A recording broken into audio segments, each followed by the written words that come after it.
பங்குச்சந்தை பகுப்பாய்வில் கூறப்படும் காணொளியை காண வந்த அனைத்து நண்பர்களுக்கும் வணக்கம். பங்குச்சந்தை கூறப்படும் கால நிலை கரடியின் மதிப்பு எந்த அளவுக்கு பங்குச்சந்தையில் தனித்துவத்தை ஏற்படுத்தி வருகிறது என்பதை பற்றி தெளிவாக நம் காணொளியில் கூறுகிறோம். பங்குச்சந்தையில் கூறப்படும் அனைத்து கருத்துக்களும் தனிப்பட்ட கருத்து, கல்வி நோக்கத்துக்காக மட்டுமே கூறப்படுகிறது. வாங்க காணொளி உள்ள போலாம். திங்கட்கிழமை பங்குச்சந்தை பேங்க் நிப்டியோட காளையோட நேர்மறை, கரடியோட எதிர்மறை மற்றும் நிலை மற்றும் மதிப்பை பார்ப்பதற்கு முன்பு இன்று பங்குச்சந்தை நிலை மற்றும் மதிப்பு எவ்வாறு செயல்பட்டது என்று சொல்லி பார்ப்போம். வியாழக்கிழமை பங்குச்சந்தை முடிவில் நம்ம என்ன பேசியிருந்தோம்னா 59,338 நேர்மறைனும் 59,258 எதிர்மறைனும் பேசியிருந்தோம். இன்று பங்குச்சந்தையோட துவக்கம் 59,133. இது ஒரு எதிர்மறையான துவக்கம் தான்.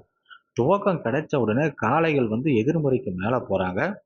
எதிர்மறையிலேருந்து நேர்மறைக்கு மேலே போயிட்டு நேர்மறையில் கரடிகளை நேர்மறைக்கு கீழே வரவிடாமல் தடுத்து நிறுத்தி இலக்கு 1 அடைகிறாங்க.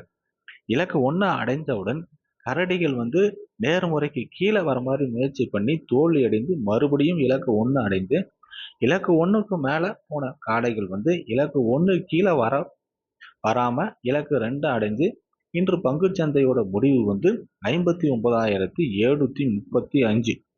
இதை பொறுத்து திங்கட்கிழமை பங்குச்சந்தையோட நேர்மறை மற்றும் எதிர்மறையை பார்க்கலாம். திங்கட்கிழமை பங்குச்சந்தையோடைய காளையோட நேர்மறை 59,738, இலக்கு 1 59,900, இலக்கு 2 60,086.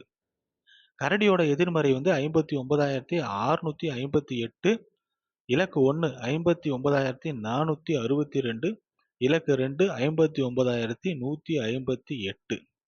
பங்குச்சந்தை பகுப்பாய்வில் கூறப்படும் நிலை மற்றும் மதிப்புகள் உங்களுக்கு பிடித்திருந்தால் உங்கள் கருத்துக்களை கருத்து பெட்டியில் பகிர்வோம். நன்றி.